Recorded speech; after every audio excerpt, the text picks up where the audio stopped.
It's time now for a look at the latest in local news. In the news coming up today on the world famous Butch and Bob Show, we have 1st District Congressman Buddy Carter, who took a trip over the weekend to the border to get a first-hand look on how bad the situation really is, and he'll give his first-hand account of what he saw, what he thinks needs to be done. Again, that's coming up today on the world famous Butch and Bob Show.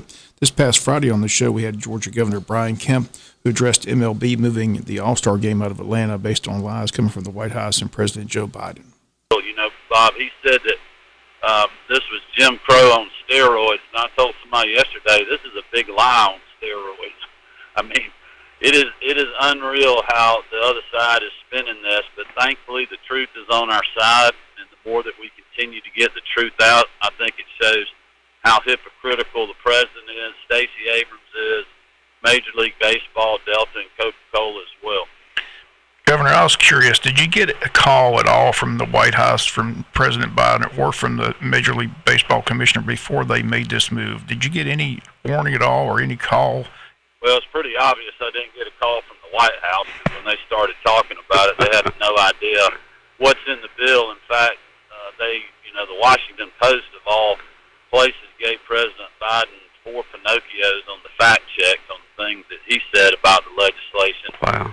I did talk to Commissioner Manfred, offered to go through the bill, and, I knew they were getting pressure from these, groups that Stacey Abrams represents and, from other people that don't live here, corporate CEOs that are trying to pressure them and the companies that unfortunately they withered and folded to the cancel culture, woke pressure that's out there.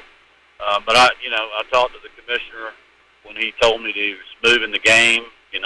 Not ever did I get to talk to him about what was in the bill. He obviously didn't realize what was in the bill either. And that's what's so disappointing about this, and really so condescending to hardworking Georgians that are getting screwed, quite honestly, financially by the game being moved. They're losing out on just a huge weekend coming out of a pandemic, and, moving to a state like Colorado that has voter ID. They don't have as many days of in-person early voting as we do. New York, where Major League Baseball is headquartered, we have 7 more days of early voting than New York has, potentially 9 more days. You have to have an excuse to get an absentee ballot in New York. You don't here.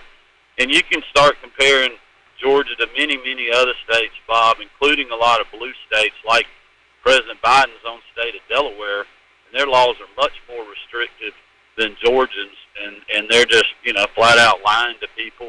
And then they turn around and celebrate a bill in Kentucky that's adding, for the first time ever, 3 days of early voting, and we have 17, potentially 19. I mean, it makes no sense.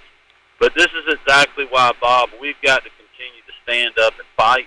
We need all Georgians to understand that, and all Americans, because it's going to be somebody else's ball game next. It's going to be somebody else's business that they're going to boycott, or your way of life, that they're going to come after if they don't agree with it. I mean, it's unreal what's happening in our country. Again, those comments of Governor Brian Kemp, our special guest this past Friday on the world famous Butch and Bob Show. We'll hear more from the governor tomorrow as his new COVID-19 restrictions have been lifted, and we'll hear from the governor on that on Tuesday's newscast. We'll come back with more news after this word from our sponsor, other commercial messages, so please stay tuned.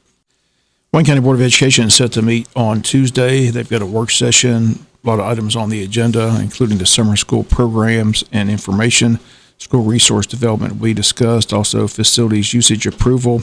COVID-19 update by Dr. Sean Kelly, Superintendent. Capital outlay projects. Dr. Kelly will give an update on that as well. Supplemental salary schedule will be discussed. Also, budget discussions for fiscal year 22. Virtual and in-person school for 2021-22 will be discussed as well. And the school calendar for the year 2022-2023 will be discussed. Also, an executive session and all that taking place tomorrow at 6 p.m. at the Tech Center in a work session by the Board of Education. Wayne County Chamber of Commerce still selling tickets to their special event, their quarterly membership luncheon, State of Education, where the star student and star teacher will be announced. Again, this is set for Tuesday, April 20th. Tickets on sale up until Wednesday, April 14th for $25 early bird special, $35 after that. Again, if you need more information or a ticket, call the Chamber at 427-2028. Again, the event takes place at the Pine Forest Country Club on that Tuesday, April the 20th. on the program. Guest speakers, Sherry Bowen, Principal Director of Solid Rock Christian Academy, School Superintendent Dr. Sean Kelly, and President of Coastal Pines Technical College, Dr. Lonnie Roberts. Again, tickets available until Wednesday of this week. Again, if you need a ticket, call the Chamber at 427-2028. A couple community-wide blood drives set for next week, Monday, April 19th, at the Calvary Baptist Church Gymnasium from 1 to 7 p.m., sponsored by the Jesup Shriners Ladies Auxiliary. Again, please visit redcrossblood.org and or Jesup to schedule an appointment. Also, a community blood drive next Thursday at Jesup First United Methodist Church at 205 East Cherry Street. The time 1 to 7 p.m. All blood donors will be tested for COVID-19 antibodies, and results will be available through the Red Cross app and redcrossblood.org in 7 to 10 days. You can make an appointment by going to the website redcrossblood.org, enter FUMC for First United Methodist Church. Once again, the blood drive at just First United Methodist Church is Thursday, April 22nd. The one at Calvary Baptist Church is set for Monday, April 19th. We'll be back with some final news notes after this word from our sponsor, the commercial messages, so please stay tuned. Final notes in the news. State of Georgia has now reclaimed the number one spot for pecan production in the United States. That, according to a recent report by the USDA. This comes as Governor Brian Kemp declared the pecan as Georgia's official nut for the state of Georgia. Many people question, what about Georgia's other favorite nut, the peanut? They state it's actually not a nut, but listed in the pea family. Because of this, the big buck that pecans bring to Georgia, Senator Cardin Summers and many more pushed to have the pecan named the official nut. Summers says, we did our homework. We got out and told people what the facts were and how much pecans mean for the economy of the state of Georgia. Kemp says he's doing more for pecan farmers than just declaring it the state nut. He says he's helping farmers like pecan producers by diversifying and creating economic development for rural Georgia, while getting broadband internet to those rural farmers and farms. According to a January USDA report, Georgia was number 2 for pecan production in 2018 and 2019, just behind New Mexico, but Georgia claimed number 1 status back in 2020. Friday's event was hosted by Ellis Brothers Pecans in Vienna, Georgia. The Altamar River Run is set for Saturday, April 17th. Time to enjoy the beauty of the Altamar River this Saturday. There's still time to sign up.